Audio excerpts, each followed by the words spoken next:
Hello दोस्तों, कैसे हैं आप सब। उम्मीद करते हैं ठीक ही होंगे और पढ़ाई भी अच्छे से कर रहे होंगे। तो मैं हूँ माधुरी और आप सब पढ़ेंगे आज मेरे साथ बिहार का इतिहास। तो हम लोग बिहार का इतिहास में प्राचीन इतिहास और फिर मध्यकालीन इतिहास हम लोग कंप्लीट कर चुके हैं। आज हम लोग देखेंगे आधुनिक इतिहास का दूसरा पार्ट। पहला पार्ट हो गया, जो नहीं देखे हैं पहले वहाँ जाके देखिए, उसके बाद उसके आगे का यहाँ पे है। तो आज हम लोग देख रहे हैं बिहार का प्रांतीय सम्मेलन। तो शुरू करते हैं। बिहार में समस्याओं के निदान के लिए बिहार प्रांतीय सम्मेलन का गठन किया गया था। इसका शुरुआत 1908 ईस्वी में सैयद अली इमाम की अध्यक्षता में पटना में किया गया था। बिहार प्रांतीय सभा का दूसरा आयोजन दीप नारायण सिंह के नेतृत्व में गया में किया गया था। बिहार प्रांतीय सम्मेलन का 12वां अधिवेशन 28 एवं 29 अगस्त 1920 को भागलपुर में आयोजित किया गया था, जिसमें असहयोग आंदोलन को बिहार में मजबूत करने के परिप्रेक्ष्य में स्वीकृति दी गई थी। तो प्रथम जो इसका प्रथम अधिवेशन का नेतृत्वकर्ता जो थे अली इमाम थे। स्थान पटना था, समय 1908 था। और द्वितीय का नेतृत्वकर्ता दीप नारायण सिंह गया में किए थे। और 12वां का जो है, ये तीनों बार बार पूछता है इसीलिए तीनों का हम लोग देख रहे हैं। 12वां जो है असहयोग आंदोलन के समय में हुआ था भागलपुर में 29 अगस्त 1920 में। असहयोग आंदोलन और बिहार। यह आंदोलन गांधी जी के नेतृत्व में भारत में शुरू किया गया था। इस आंदोलन के शुरू होने के कई कारण हुए, जिनमें कुछ प्रमुख कारण इस प्रकार है। रॉलेट एक्ट 1919, जलियांवाला हत्याकांड 1919, खिलाफत आंदोलन 1919। असहयोग आंदोलन होने से पहले का 3 कारण अगर पूछे प्रमुख तो बताया जाएगा रॉलेट एक्ट, जलियांवाला बाग और खिलाफत आंदोलन के कारण। 1920 में कांग्रेस का विशेष अधिवेशन नागपुर में आयोजित किया गया था, जिसमें असहयोग के प्रस्ताव पर चर्चा किया गया था। अंग्रेजी नौकरी का त्याग करना, विदेशी वस्त्र का त्याग करना, विदेशी शिक्षण संस्थान का त्याग करना, विदेशी वस्तुओं का बहिष्कार करना।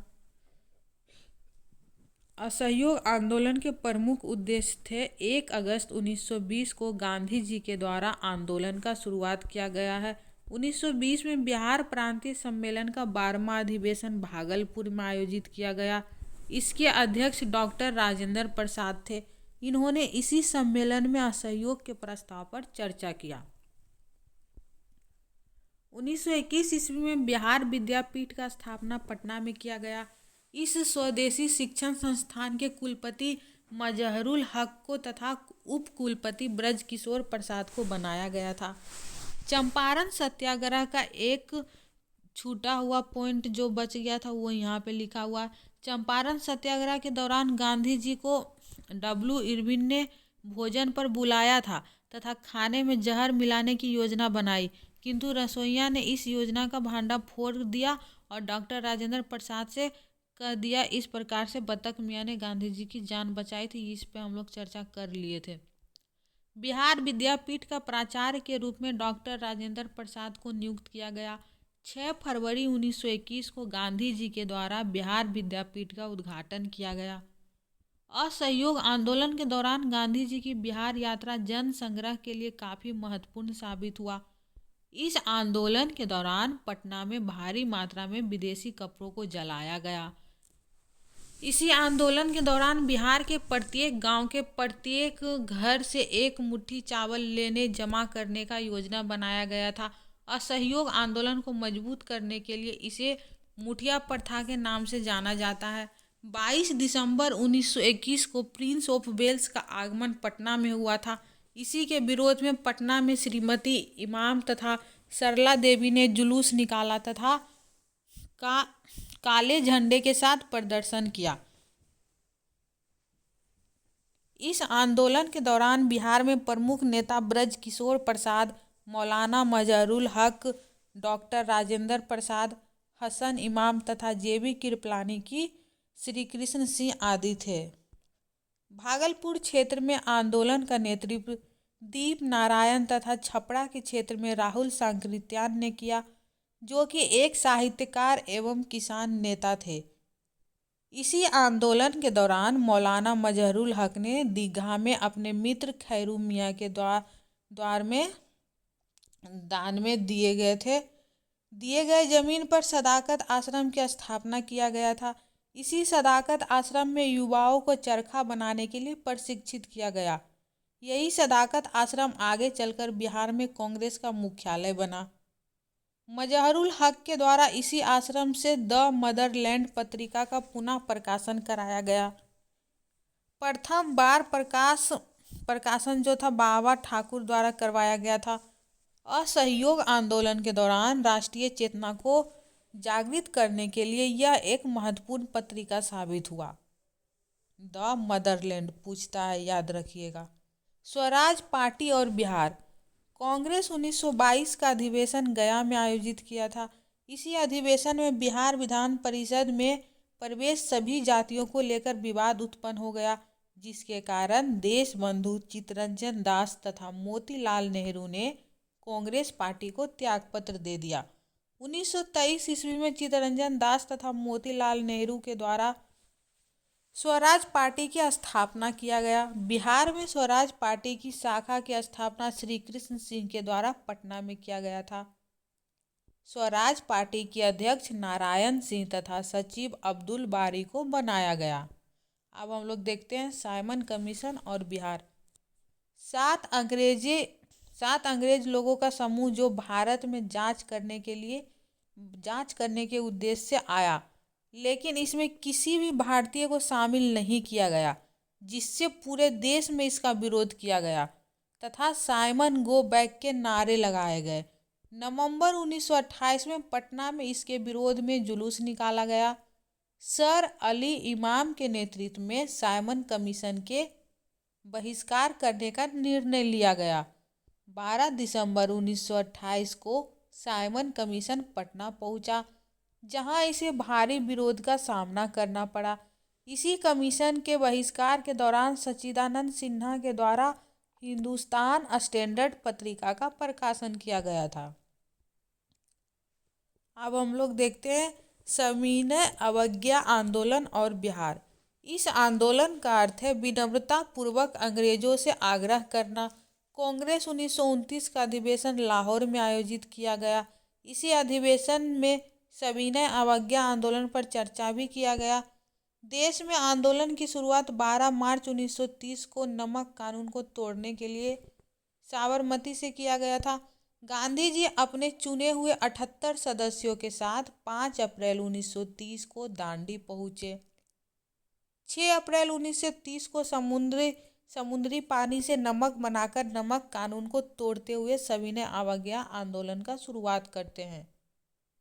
इन 78 सदस्यों में एक सदस्य बिहार से भी है, जिनका नाम गिरधारी चौधरी है, अन्य नाम कारो बाबू है। 15 अप्रैल 1930 को बिहार के सारण तथा चंपारण जिले में नमकीन मिट्टी से नमक बनाकर कानून तोड़ा गया था। सविनय अवज्ञा आंदोलन के दौरान बिहार से पहली बार किसी महिला नेता को गिरफ्तार किया गया है, जो कि सरस्वती देवी तथा साधना देवी थी। इस आंदोलन के दौरान विंध्यवासिनी देवी ने अपना एक महत्वपूर्ण भूमिका निभाया तथा श्रीमती हसन इमाम के साथ मिलकर पटना में विदेशी वस्त्र का बहिष्कार किया। इस आंदोलन के दौरान डॉक्टर राजेंद्र प्रसाद को छपरा से गिरफ्तार कर हजारीबाग जेल भेज दिया गया। अपने गिरफ्तारी के बाद राजेंद्र प्रसाद ने भागलपुर के दीप नारायण को अगला नेतृत्वकर्ता घोषित किया। मई 1930 में सर अली इमाम के अध्यक्षता में पटना में स्वदेशी लीग की स्थापना की गई। 1931 में गांधी इरविन समझौता के बाद सविनय अवज्ञा आंदोलन को स्थगित कर दिया गया। 3 जनवरी 1932 को गांधी जी के द्वारा पुनः इस आंदोलन को शुरू किया गया, लेकिन दूसरी बार आंदोलन उतना प्रभावी नहीं रहा। 23 मार्च 1931 को भगत सिंह, सुखदेव तथा राजगुरु को फांसी दिया गया, जिसके विरोध में पटना में 26 मार्च को पूर्णतः हड़ताल रहा। विरोध सभा में श्री कृष्ण सिंह तथा जगत नारायण लाल शामिल हुए थे। मुंगेर के गोगरी थाना में सविनय अवज्ञा आंदोलन के दौरान 14 महिलाओं ने धरना दिया। जुलूस निकालने के अपराध में श्रीमती अनूप देवी, श्रीमती सुशीला देवी एवं श्रीमती सरस्वती देवी प्रमुख थी। मुंगेर के तारापुर में क्रांतिकारियों के द्वारा राष्ट्रीय झंडा फहराने का प्रयत्न 15 फरवरी 1932 को किया गया, जहां पुलिस ने गोलियां चलाई, जिसमें 34 लोग मारे गए। इसे हम तारापुर गोली कांड के रूप में जानते हैं। याद रखिएगा, एग्जाम में पूछा जाता है। सविनय अवज्ञा आंदोलन के दौरान छपरा के जेल के कैदियों ने नंगी हड़ताल शुरू कर दिया।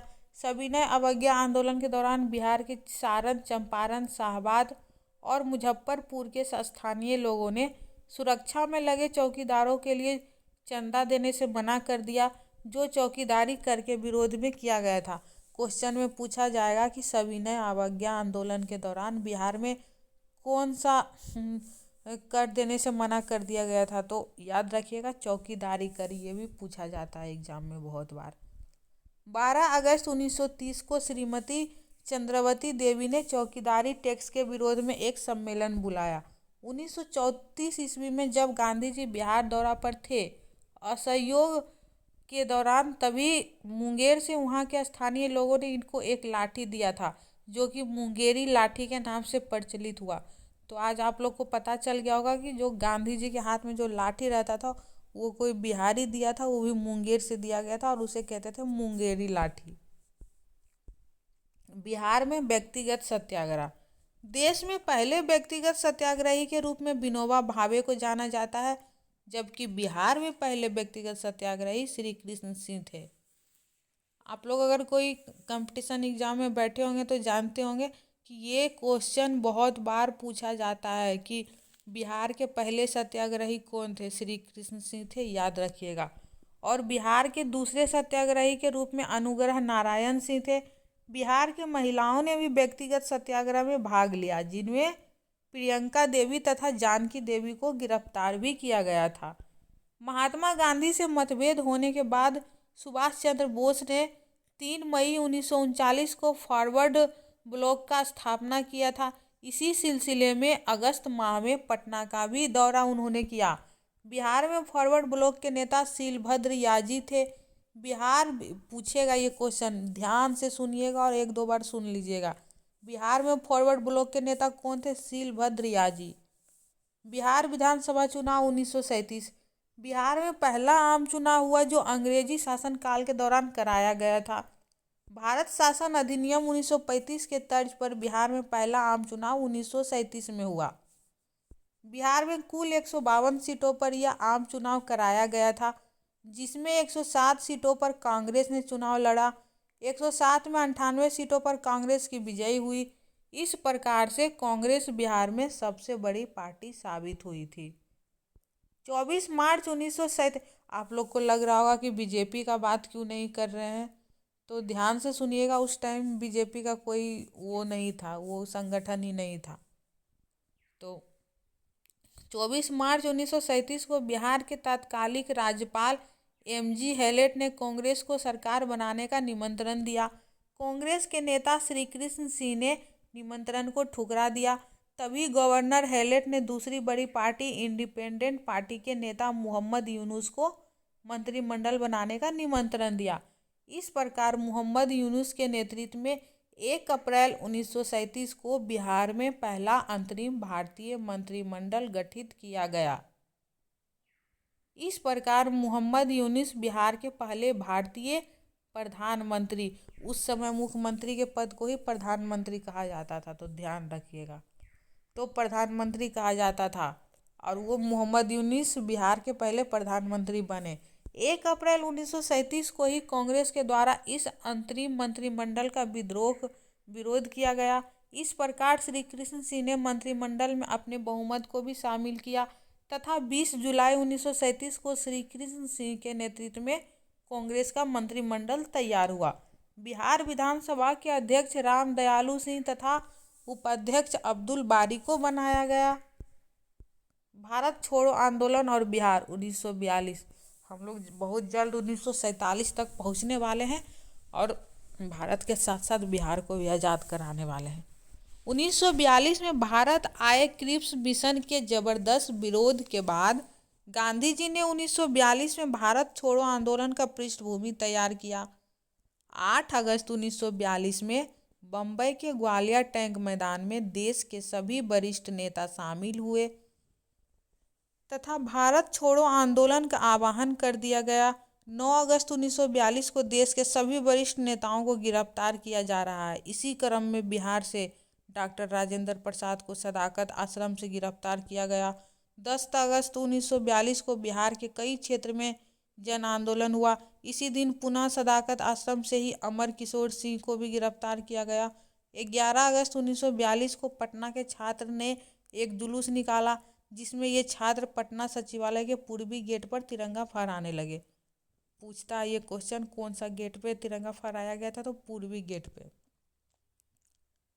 पटना के तत्कालीन जिलाधिकारी DWG आर्चर के आदेश पर गोलियां चलाई गई जिसमें बिहार के छात्र अंग्रेजों भारत छोड़ो झंडा ऊंचा रहे, हमारा भारत माता की जय, वंदे मातरम, हम सचिवालय पर झंडा फहराएंगे जैसे नारों के साथ में तिरंगा फहराते हुए 7 छात्र शहीद हो गए।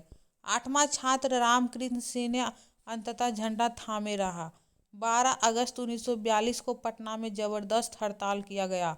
कई सरकारी दफ्तर में तोड़ फोड़ की गई तथा 2 दिन तक पटना बंद रहा। डुमरांव में कपिल मुनि तथा गया में श्याम बिहारी लाल एवं सिवान में फुलेना प्रसाद गोलियों के शिकार हुए। 13 वर्षीय ध्रुव कुमार कटिहार थाना में तिरंगा फहराया। कटिहार थाना के थाना अध्यक्ष ने गोलियां चलाई जिससे ध्रुव कुमार शहीद हो गए। इसके बाद ध्रुव दल का गठन किया गया जिसमें भारी संख्या में लोगों को शामिल किया जा सके। भारत छोड़ो आंदोलन का मुख्यालय केंद्र बिहार में पटना, गया, भागलपुर, पूर्णिया, मुजफ्फरपुर तथा शाहाबाद आदि में था। डॉक्टर राजेंद्र प्रसाद को गिरफ्तार कर बांकीपुर जेल में रखा गया था। श्री कृष्ण सिंह मुंगेर में अपने गांव मोड़ा से पटना जाने के क्रम में गिरफ्तार कर लिए गए। इनको भी बांकीपुर जेल में बंद किया गया।